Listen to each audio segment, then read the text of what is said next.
just didn't want to keep lying to you.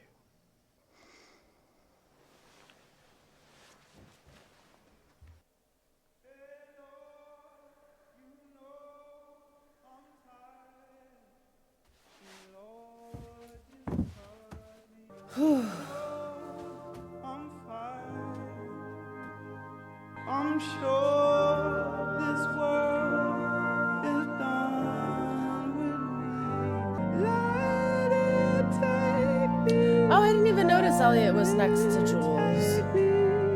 Hey Lord, you know I'm tired.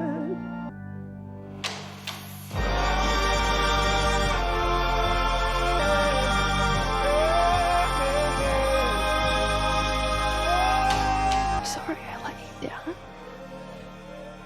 Why? I'm not a good person. That's not true. You don't really know me anymore. Yes, I do. I'm always with you. I miss you so much. See me, believe me. Please don't say you need me. One day you will see me, believe me.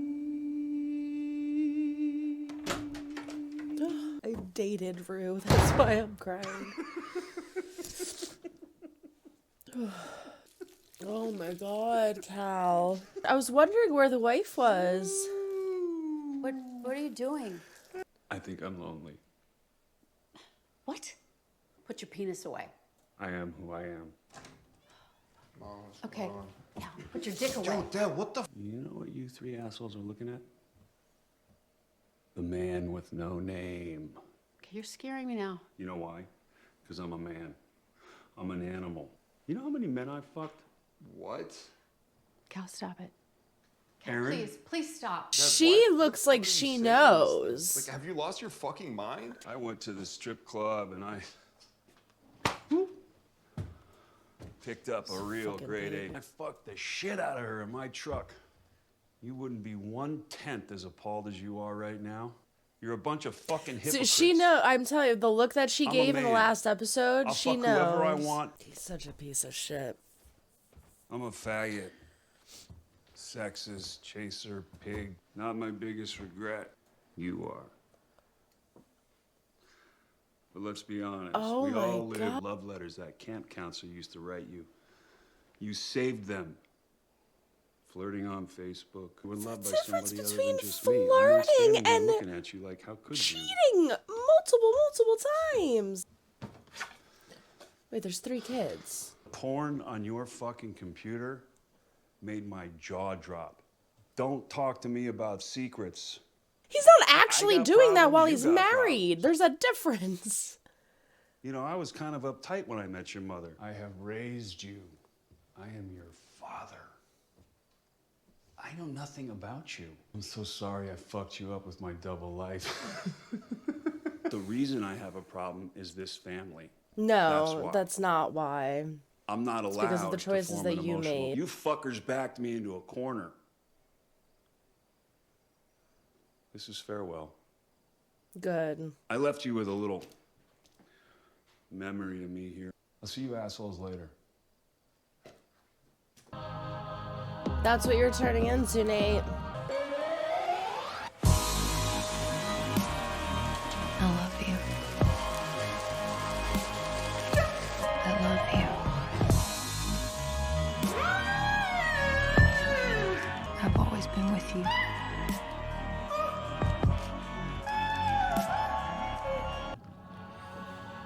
Where the fuck is Rue? Before you were born, until after you're gone.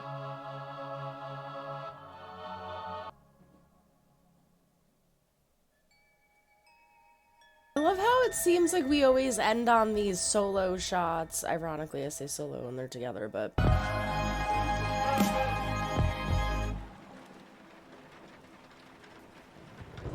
Since before we ever existed. When there's no trust. Everybody exhale, because I think I was holding my breath for the last 15 minutes of that show. All right, so there you have it, episode 4. You who cannot see, think of those who can. And holy crap. I knew it was going to be a heavy episode. And I mean, every freaking episode in this series is, let's be honest. I knew it was leading into complete chaos. I forget that these are, well, I don't know how many episodes are going to be in this season. In the first season, there were 8 episodes. So I always expect something at the mid-season to be insanity in any show. And I'm thinking episode 5 because I'm thinking 10 episodes. But I as I just said, season 1 had 8 episodes. So this is the mid-season. So I was kind of thrown off guard by that because I'm thinking, like, this isn't going to happen yet. That's not going to happen yet. This isn't going to come to fruition yet. And all of it did. It just blew up in this episode. It was mass chaos. I don't even know where to start. So let's start, oh my God, with Maddie's birthday. So it's Maddie's birthday. Everybody comes to the house. We're having a grand old time. It's a good, fun party, right? Cassie is losing her shit. Cassie is completely losing her shit because she has a fight with Nate prior to this where she says something really interesting. I think it's very interesting that she says to Nate, I'm crazier than Maddie. I don't think Maddie's crazy. To be honest with you, I don't think Maddie's crazy at all.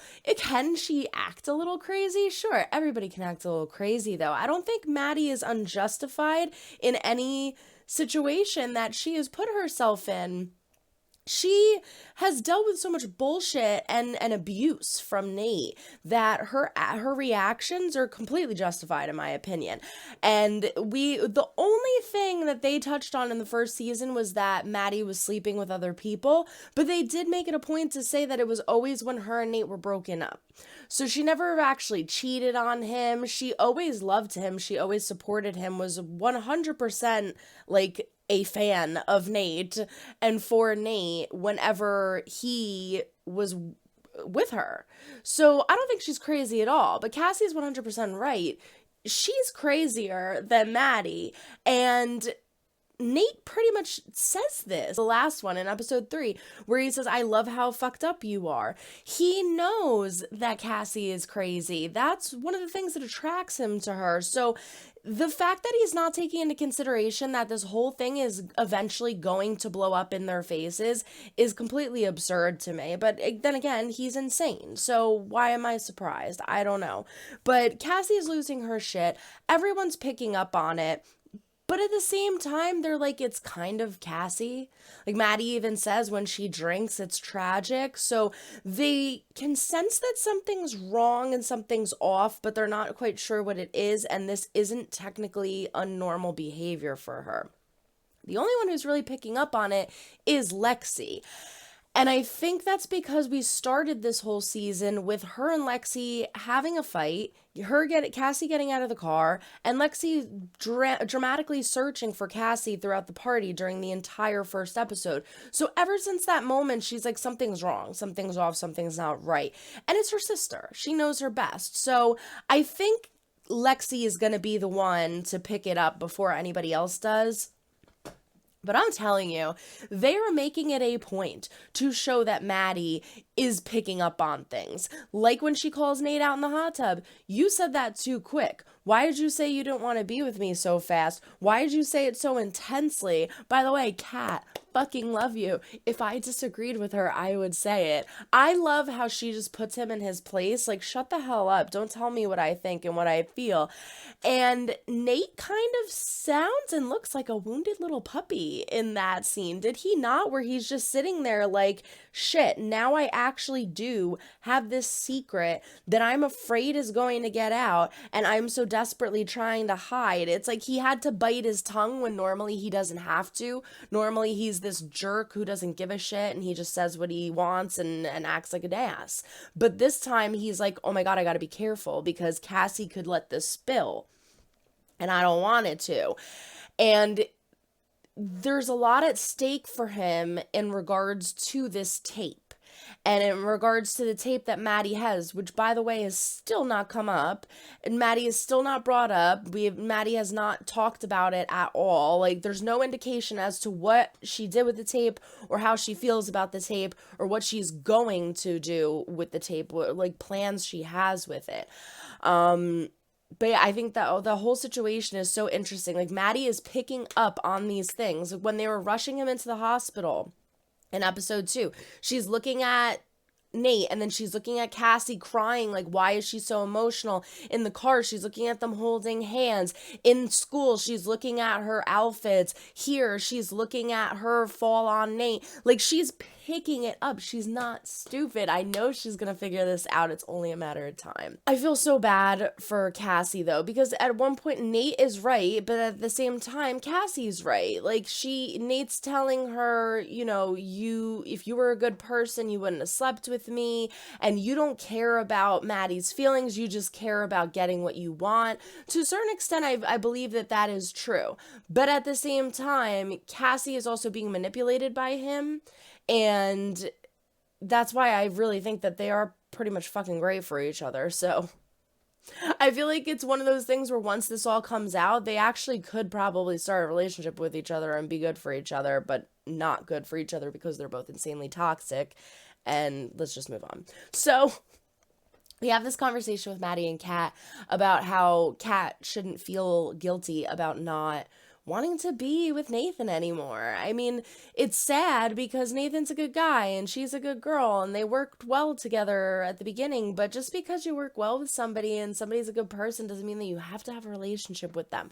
Sometimes good people just aren't meant to be together, and that's that. And so I feel like we're going to get a conversation with Nathan and Kat in the next episode, and I really feel like Nathan is going to say, yeah, I feel the same way. I think it was ironic at the end of the episode, we have every single character showcased in this beautiful artistic shot, and Kat was the only one that had Nathan in her scene. Everybody else was alone. Everybody else was solo. And Nathan was the only one who was with Kat. And I think they purposely did that because Kat feels like she's trapped. I feel like Kat feels like she's trapped in this situation with Nathan where she doesn't have individuality right now. She feels like Nathan is suffocating her individuality, which he's not really. It's just she feels like that. So I think it was really interesting that they showed him in her scene. But I'm really looking forward to hearing from Nathan. We have not heard anything from Nathan in all 4 of these episodes, aside from like tiny little things he said at the bowling alley. But moving on. We find out that Fezco is in some fucking trouble. They are asking questions about Mouse, specifically Mouse's baby mama, which I'm not surprised. Like, did you think she wouldn't be asking questions to where he was? It was only a matter of time, and I feel like they were acting like it was just gonna go away and vanish and not be a problem. I feel like they should have been a little more prepared for like what they were gonna say and where he is or where they were and have like an alibi, you know? So it makes me really concerned in the next episode because as we just saw in the preview, we see cop cars, we see ambulances, that could be for Rue, but it looked like cops searching. So I feel like it is for Fezco. And I'm worried. I'm really worried that it's gonna be the demise of Fezco or something's gonna come out about Fezco and he's gonna be in trouble. Part of me was thinking that maybe Faye will sell out. I keep forgetting his freaking name. I feel like it's like a food or something. But her boyfriend, maybe Faye's gonna be like, hey, you know what? I kind of like it here. Fezco's really chill. He's really nice to me. Ashtray's really nice to me. They protect me. I have a nice home. Like, maybe she will make him take the fall for it, like sell him out. But at the same time, I feel like he would sting like a canary and sell out Fezco, so that probably wouldn't work. But I'm curious to see what happens with that. I know Faye is going to come in at some point and have like a great impact on that situation. I just don't know exactly what it is yet. Maybe she'll OD and they could blame it on her or something. I don't know. This whole situation with Lexi projecting her real life into her play is so interesting. I love when they take us out of the reality and throw us into these fabricated situations of like how she's seeing things. When she's having this fight with Cassie and she's seeing her sitting in the audience and people auditioning and yelling the fight at her. I love that. I want to see more of that in the upcoming episodes. I think it's a really interesting way that she's interpreting it and helping herself understand what is going on and kind of cope with the situation. Cal. Oh my Cal. So the last episode, I did have some sympathy for Cal because, again, we see what he kind of went through in his past and how he felt like he was forced to go into this situation with Marcia because she got pregnant, right? Now, I understand that during the time period that it was, and the situation that he was in, how difficult it would be for him to say who he really is.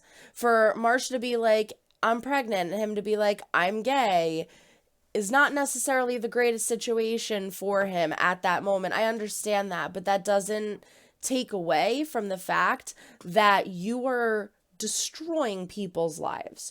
You took this secret and you stretched it into a marriage, into 3 pregnancies, because there were 3 kids in that picture. I am very confused. Maybe I'm mistaken, but I did not know that they had 3 kids. Am I missing something? Please let me know in the comments, because I know that there's Nate, and then there's Nate's older brother whose name I can't remember, who I misconstrued in the last episode. I'm like, oh, it's baby Nate. No, it was his older brother.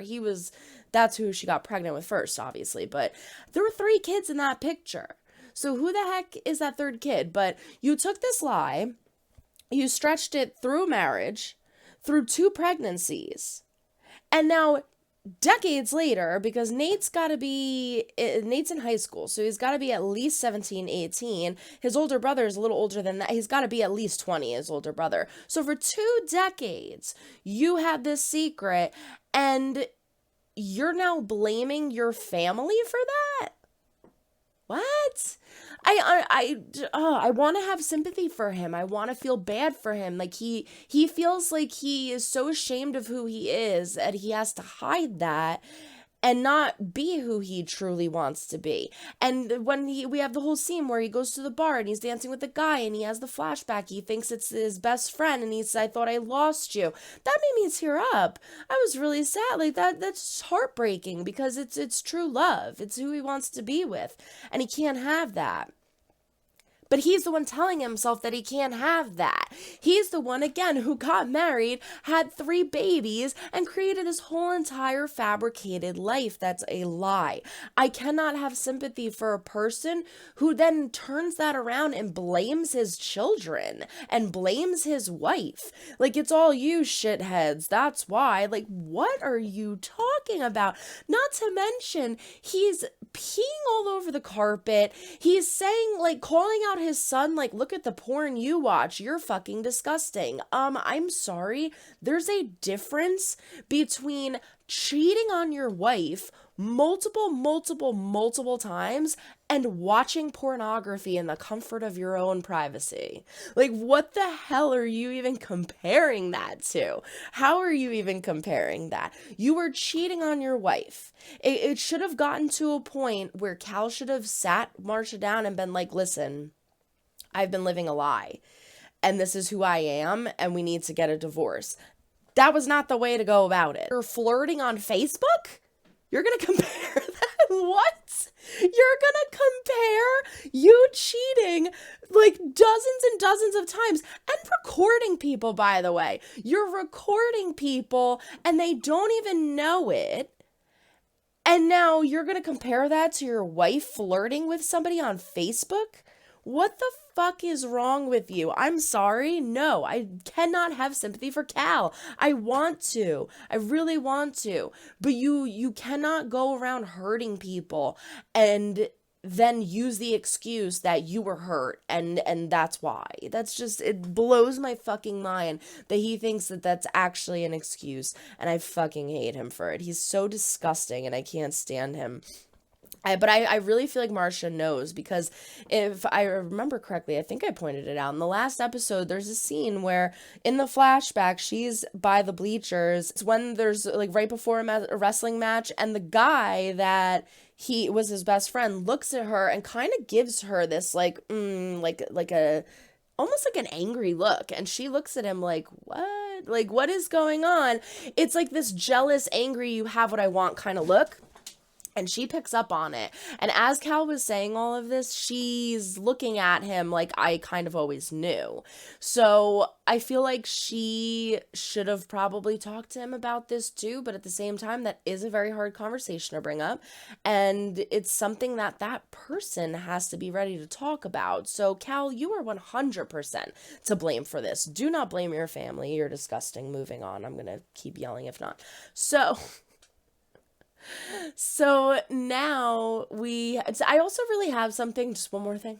I also really have something against people who drunk drive. I fucking hate it. I cannot stand it. My boyfriend is a firefighter. He goes on a lot of calls for car wrecks, and they have to cut people out of cars and things like that. And just to think of like how inconsiderate it is.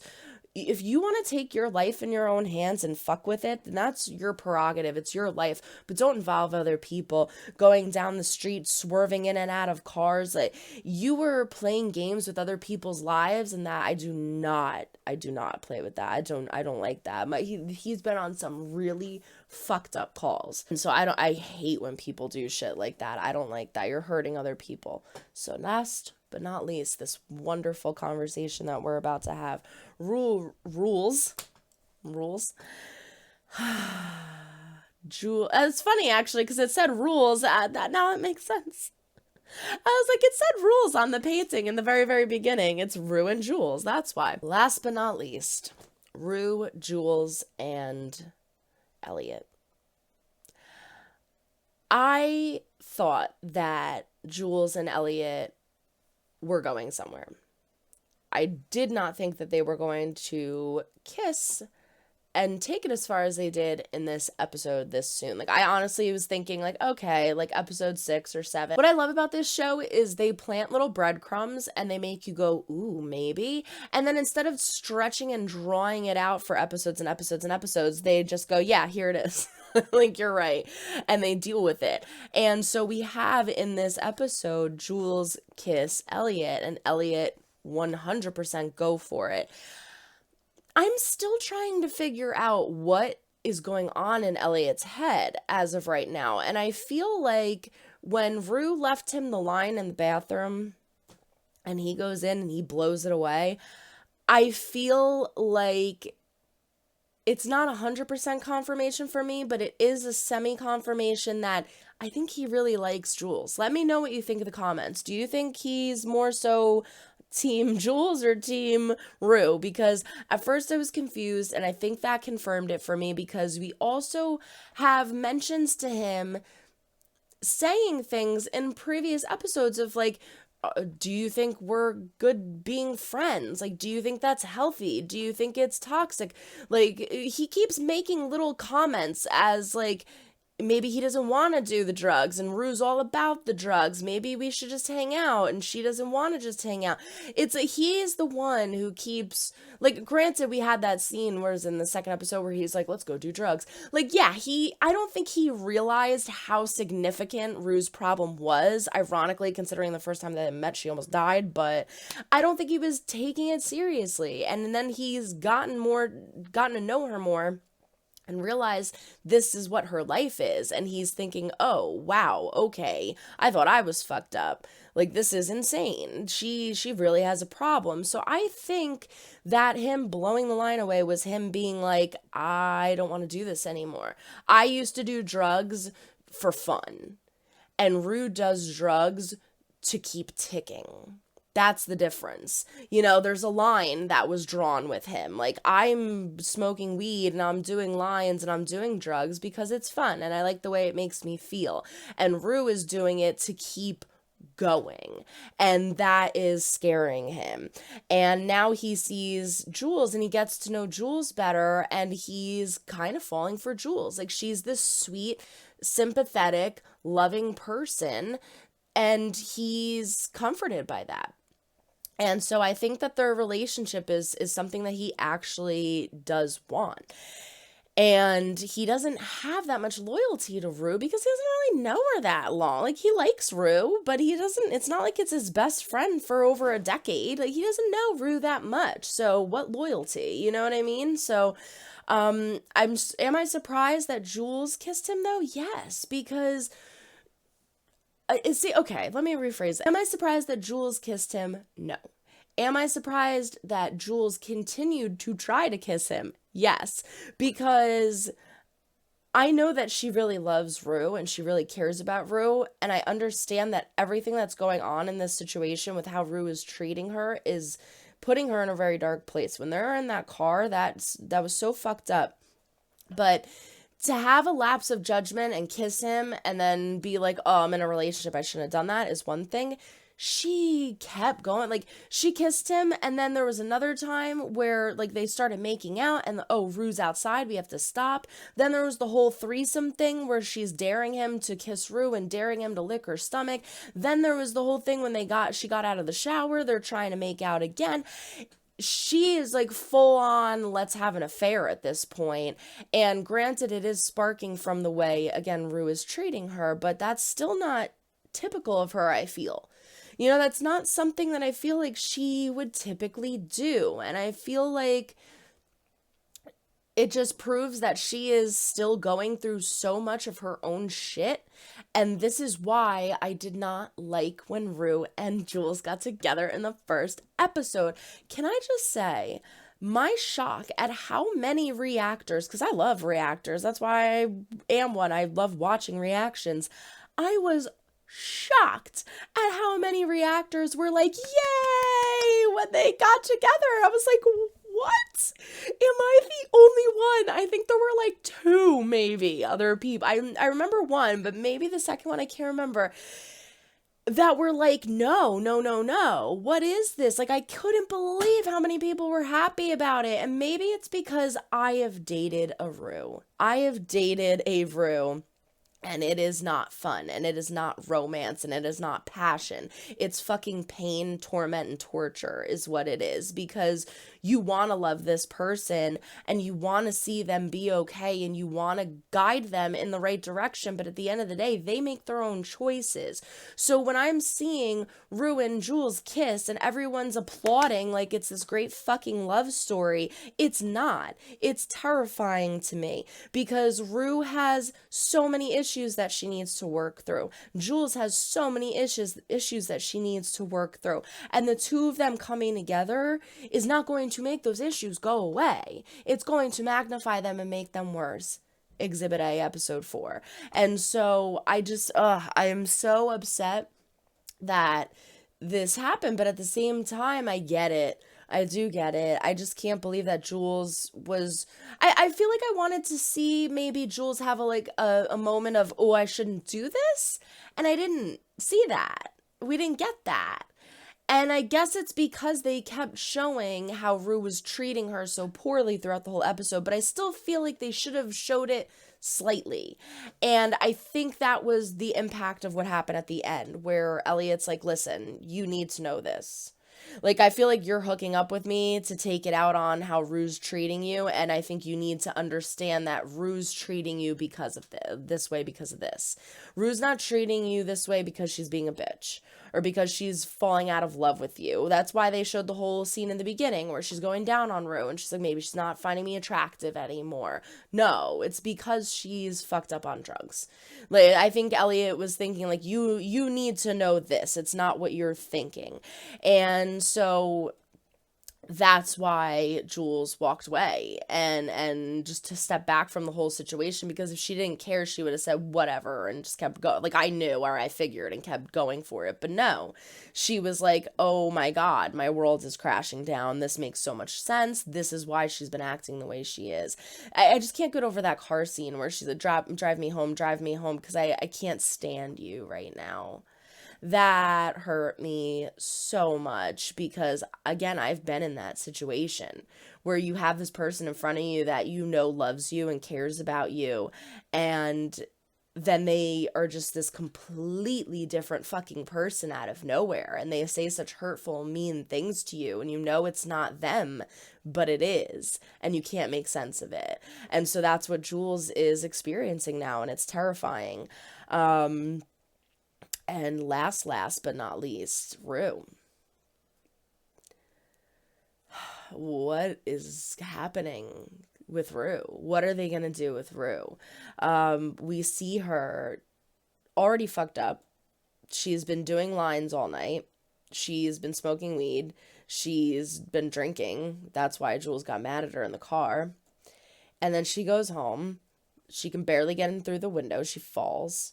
She's completely annihilated. And then she takes 4 pills. 4. She's overdosing. There's no way that they're gonna show her not overdose, right? Let me know what you think in the comments. There's no way. She can't not overdose. I mean, the amount that is in her, there's no fucking way. There's no way that she is gonna get through this alive. So, or unharmed, I should say. Because do I think they're gonna kill Rue? No. I do not think that they're going to kill Rue. She even said in the last episode, like, something along the lines of, like, I'm the main character, they're not going to kill me. They can't take out Zendaya. They can't do it. So, I feel like that would also just be, like, such a typical ending to a story like this, too. The drug addict who ODs and dies. Like, shocker. They do that in every single movie or TV show. It's either they die or they have a journey of getting help. They never go in depth into things as Euphoria does, where they show the levels of where they hit and how they are and like the path of where that goes. They never in depthly show that. And Euphoria is not your typical movie or show. So I don't think that they are going to kill her. What I believe would happen, and I feel like the next on the sneak peek preview showed this, was they showed her sister crying, they showed ambulances, they showed a lot of flashbacks of Rue when she was a baby. I'm going to think that she's probably going to be put in a coma. That's my guess. My guess is that she's going to OD, she's going to be put in a coma, and then they're going to take it from there. How long it takes her to wake up, I don't know. What she's going to be like when she wakes up, I don't know. But that's my theory, is that she is going to be put in a coma. And I think that's why they're kind of showing this whole scene at the end where she's in, I thought it was a funeral. I don't think I remember seeing a casket, but she's in a church. And she's hugging her dad, and she's saying, I miss you. And she sees Elliot, and she sees Jules, and there's this whole, like, song going on, which is very similar of a situation to the last episode in season 1, where she has that whole dance sequence where she falls on the people, and it's this whole beautiful but terrifying moment. And I feel like it was kind of similar to that. We have everybody in the pews, like, waving their hands and the song happening, and it's very reminiscent of that for me. So, and we find out that, you know, she relapses, but nothing else kind of came of it. And I feel like that is what they're trying to show in this episode, that she's already relapsed. We're past that point. Now she's gonna have her OD. And yeah, so are the ambulances and the cop cars that we see in the next on preview for Fez or for Rue? I think it's for both. I think it's going to end up being for both. I think we're going to have a very chaotic 5th episode. It's going to be insane, and I don't see things going well. But yeah, that's all I have to say. I need to take oh my god, an hour and 46 minutes. I need to take a nap. That was insane. Like, I'm literally, like, before I even edit this, I'm gonna go and watch another reaction because I need to see what people thought about this. This was a crazy episode, but this was a really, really good episode. This might be my favorite episode. I don't know, the first episode was really good, but I think I was just excited that the show was back. I think this is my favorite one of the season so far. Let me know what you think in the comments. What's been your favorite episode so far? I can't wait for the next one. Everyone throw a like up or dislike if you do not like what you see, but comments down below. Let me know why. Subscribe if you have not yet. We do fun things here. Ring on the bell to be notified when I upload new videos. Don't forget to check the link down in the description for my Patreon. Follow us on Instagram and TikTok at star_chef_productions and at Puma4107 for Twitter. So long, everyone. Try and make someone smile today. You never know when you might need it next. Bye.